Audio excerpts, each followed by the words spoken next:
And going over to the LCU football game, the LCU Wildcats hosting the Wayland Baptist Pioneers for their home opener.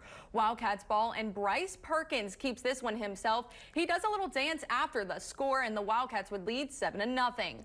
Later in the first, Datlin Cunningham gets the handoff, finds a hole, and he would score easily, ending the first quarter 14-zip LCU.